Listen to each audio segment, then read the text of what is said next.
আসসালামু আলাইকুম। সম্মানিত দর্শক, কিশোরগঞ্জের বিএনপি নেতা মিস্টার ফয়জুল করিম মবিন তিনি আওয়ামী লীগে যোগদান করছেন। তার এই আওয়ামী লীগে যোগদান কিসের ইঙ্গিত দেয়? ঘটনাটি পত্রিকা হয়েছে 23শে অক্টোবর। আজকে আমি ভিডিও করতেছি 28শে অক্টোবর। মাঝখানে 5টা দিন অতিবাহিত হয়ে গেছে। আমি বিভিন্ন রাজনৈতিক বিশ্লেষকের বিশ্লেষণ শুনলাম তার আওয়ামী লীগে যোগদান বিষয়ে। আরও বিভিন্ন মানুষের কথোপকথন শুনলাম। অনেকেই পক্ষে বিপক্ষে যুক্তি উপস্থাপন করতেছেন, অনেকেই সমালোচনাও করতেছেন, অনেকেই তাকে বোকা বলতেছেন যে ধরো এই সময় আওয়ামী লীগে কেউ যোগ দেয়? আওয়ামী লীগের যে ভরাডুবি অবস্থা, আর বিএনপির 17 বছর তিনি বিএনপিতে থাকলেন, আওয়ামী লীগ তাদেরকেই কোণঠাসা করলো, আর সেই বিএনপির সুদিনে এসে তিনি আওয়ামী লীগে যোগ দিলেন, তার মতো বোকা মানুষ এই দেশে আছে নাকি? এরকমভাবে অনেকেই অনেক কথা বলতেছেন। সে বক্তব্যগুলো শোনার পরে আমি মনে করলাম যে এই বিষয়গুলো আপনাদের সামনে উপস্থাপন করা উচিত। আর আপনারাও অনেকেই আমার বিভিন্ন ভিডিওর কমেন্ট বক্সে আপনারা মন্তব্য করছেন যে এই বিষয়ে আমার মতামত কী বা আমার বক্তব্য কী সেটা জানার জন্য যখন দেখলাম আপনাদের মধ্যে আগ্রহ সৃষ্টি হয়েছে, তখন আমি ভাবলাম যে এই বিষয়ে কথা বলি। এই বিষয়ে কথা বলতে হলে আমাদের সর্বপ্রথম নেতা সম্পর্কে জানতে হবে। আমরা নেতা সম্পর্কে কিন্তু অনেকে অনেক ধরনের ধারণা নিয়ে আছি, অনেকে অনেক ধরনের আমরা আইডিয়া নিয়ে কথা বলি যে নেতা বলতে এইটা বোঝায় ওইটা বোঝায়। আমরা যদি বইয়ের ভাষায় পুস্তকের ভাষায় নেতা বলতে কী বুঝি, সেটা হলো নেতা হলেন এমন একজন ব্যক্তি যিনি একটি দলকে একটি নির্দিষ্ট লক্ষ্যের দিকে পরিচালিত করতে প্রভাবিত করেন।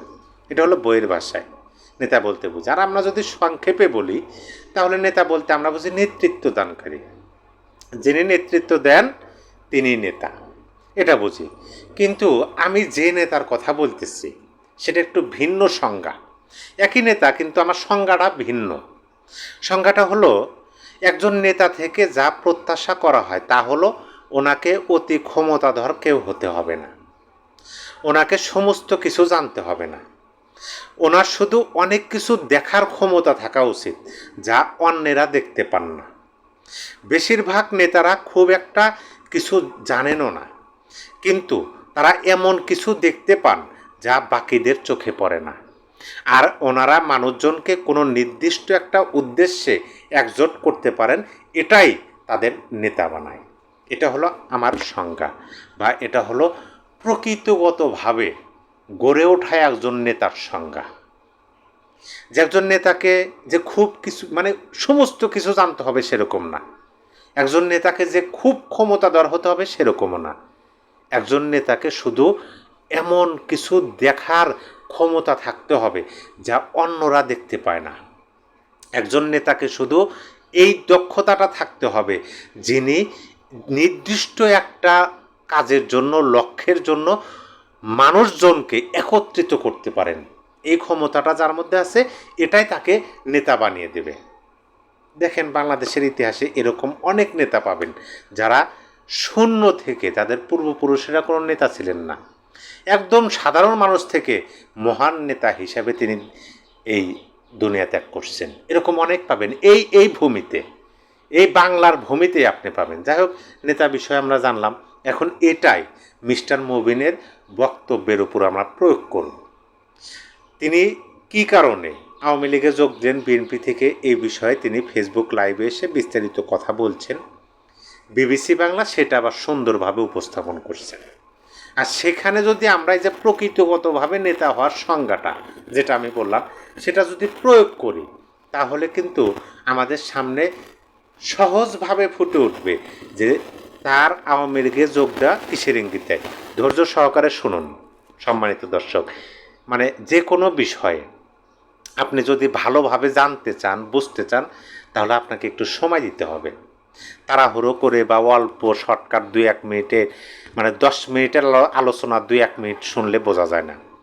দেখেন, আমি তার বক্তব্য সম্পর্কে আসব। তিনি শেখ হাসিনা সম্পর্কে কথা বলছেন, আওয়ামী লীগ সম্পর্কে, বর্তমান বাংলাদেশের রাজনীতি এবং বিএনপি সম্পর্কেও, বিএনপির নেতাকর্মীদের সম্পর্কেও কথা বলছেন। সেই বিষয়ে আমি আসব। তার আগে তার ছোট্ট করে একটা পরিচয় আমি দিয়ে দিই। শুধু তার বাবার পরিচয়টা। বিএনপির এই নেতা অ্যাডভোকেট ফয়জুল করিম মুবিন, ভালো করে মনে রাখবেন, যিনি বিএনপি থেকে আওয়ামী লীগে যোগ দিলেন তার নাম হলো অ্যাডভোকেট ফয়জুল করিম মুবিন। তার পিতা প্রয়াত ডক্টর আবু আহমেদ ফয়জুল করিম। তার পিতা আবু আহমেদ ফয়জুল করিম তিনি কিশোরগঞ্জের সদর আসনের বিএনপি নেতা ও সাবেক সংসদ সদস্য ছিলেন। ফজলুল করিম বিএনপির প্রতিষ্ঠাতা প্রয়াত রাষ্ট্রপতি জিয়াউর রহমান সরকারের স্বাস্থ্য প্রতিমন্ত্রী ছিলেন। এই পরিচয়টা আমি এই জন্য আপনাদেরকে দিলাম। দেখেন, যিনি আওয়ামী লীগে যোগ দিলেন অ্যাডভোকেট ফয়জুল করিম মুবিন, তার পিতা জিয়াউর রহমানের শাসনামলে একজন মন্ত্রী ছিলেন। সেই আপনার 80-র দশকে, তখন দেখেন বাংলাদেশের পরিস্থিতি কী ছিল, বাংলাদেশের মানুষের জীবনধারা কী ছিল। তখনকার সময়ে মন্ত্রীর ছেলে, তার মানে যিনি আওয়ামী লীগে যোগ দিলেন তিনি সোনার চামচ মুখে নিয়ে জন্মগ্রহণ করছেন। তিনি নেতৃত্ব দেওয়া পরিবারের সন্তান, এটা আপনাদেরকে বললাম। এখন আসেন তিনি ফেসবুকে লাইভে এসে কি কথাগুলো বলছেন, তিনি কেন যোগ দিলেন, তিনি শেখ হাসিনার কেনই বা প্রশংসা করলেন, এই বিষয়ে আলোচনা করি।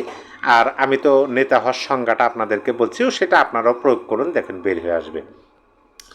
বুধবার নিজের ফেসবুক পেজ থেকে লাইভে এসে তিনি শেখ হাসিনার দেশে ফেরা এবং দেশের বর্তমান রাজনৈতিক প্রেক্ষাপট নিয়ে আলোচনা করেন, যেখানে তিনি বলেন, শেখ হাসিনা যেহেতু বলেছেন তিনি অবশ্যই দেশে ফিরবেন, আমি রাজনীতি করেছি দেশের জন্য, দলের জন্য নয়। এখন মনে করছি দেশের নেতৃত্বে শেখ হাসিনার প্রয়োজন। এই যে প্রথম যে প্যারাটা, তিনি স্পষ্ট ভাষায় বলতেছেন যে শেখ হাসিনা যেহেতু বলছে যে তিনি দেশে আসবেন, অবশ্যই শেখ হাসিনা দেশে আসবেন। আর এই যে ফয়জুল করিম মুবিন, তিনি রাজনীতি করছেন দেশের জন্য, কোনো দলের জন্য নয়। আর এখন তিনি মনে করতেছেন দেশের নেতৃত্বের জন্য শেখ হাসিনাকে প্রয়োজন।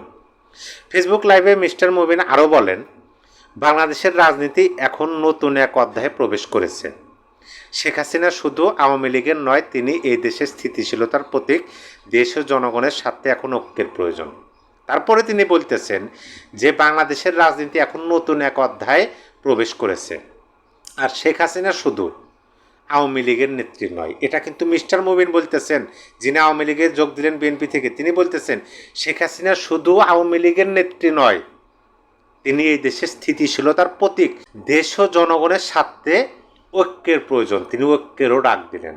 তারপর আওয়ামী লীগে যোগ দেওয়ার বিষয়ে মিস্টার মুবিন বিবিসি বাংলাকে বলেন, 5ই আগস্টের পর মানুষ যে নতুন বাংলাদেশ দেখতে চেয়েছিল তা হয়নি। সম্পদলোভী, ক্ষমতালোভী, পদলোভীরা পেছনের দরজা দিয়ে ক্ষমতায় যাওয়ার যে চেষ্টা করছে, তাহলে শেখ হাসিনার ভুলটা কোথায় ছিল? উনি দেশ চালাবেন না, আমরা চালাবো। যদি এরকম ব্যক্তির পতন করতে শেখ হাসিনা পতন করা হয়ে থাকে, তাহলে তো এদের থেকে শেখ হাসিনা ভালো ছিলেন, বলেন তিনি। মানে তিনি বলতেছেন যে 5ই আগস্টের পর মানুষ যে প্রত্যাশা করছিল, মানুষের মনের মধ্যে যে আশা আকাঙ্ক্ষার জন্ম হয়েছিল, সেটা হয়নি। সম্পদলোভী, ক্ষমতালোভী, পদলোভী ব্যক্তিরা পেছনের দরজা দিয়ে ক্ষমতা যাইতে চাইতেছেন, সেটা ভালোভাবে। ওই যে আমি প্রথমে বললাম যে একই বিষয়, মানে ভিন্নভাবে দেখার ক্ষমতা। তারপরে তিনি যেটা বললেন, উনি দেশ চালাবেন না, মানে শেখ হাসিনা দেশ চালাবেন না, আমরা চালাবো। যদি এরকম ব্যক্তির পতনই হয়ে থাকে, মানে মোট কথা শেখ হাসিনার দেশ চালাবে না, এটাই চাইতেছি আমরা। এই জন্যে যদি শেখ হাসিনার পতন হয়ে থাকে, তাহলে বর্তমানের যে অবস্থা, বর্তমানের যে পরিস্থিতি, এই পরিস্থিতিতে দেখে তো মনে হইতে শেখ হাসিনাই ভালো ছিল, শেখ হাসিনার আমলই ভালো ছিল। এই কথা কিন্তু মিস্টার মুবিন বলতেছেন। তারপরে তিনি বলছেন, এমন প্রেক্ষাপটে মুক্তিযুদ্ধের চেতনা এবং ধর্মনিরপেক্ষতায় বিশ্বাস করেন বলেই শেখ হাসিনাকে সমর্থন দিয়েছেন বলে উল্লেখ করেন তিনি। যদিও নানান অনিয়ম নির্যাতনের কারণে গত 17 বছরও রাষ্ট্রযন্ত্রের বিপক্ষে অবস্থান নিয়েছিলেন বলেও দাবি করেন মিস্টার মুবিন। মানে এই জায়গায় স্পষ্ট করছেন, আমি যেটা প্রথমে বলতে চাইলাম কিন্তু বললাম না, যে তার বক্তব্যের মাঝেই আসি আমি। মিস্টার মুবিন তিনি বলতেছেন যে গত 17 বছর কিন্তু তিনি বিএনপিতে ছিলেন। তার মানে কি, গত 17 বছর বিএনপি ক্ষমতার বাইরে ছিল, ক্ষমতায় ছিল আওয়ামী লীগ, আওয়ামী লীগ দ্বারা বিএনপি কোণঠাসা। আর সেই ধারাবাহিকতায় কিন্তু মিস্টার মুবিনও কোণঠাসায় ছিলেন।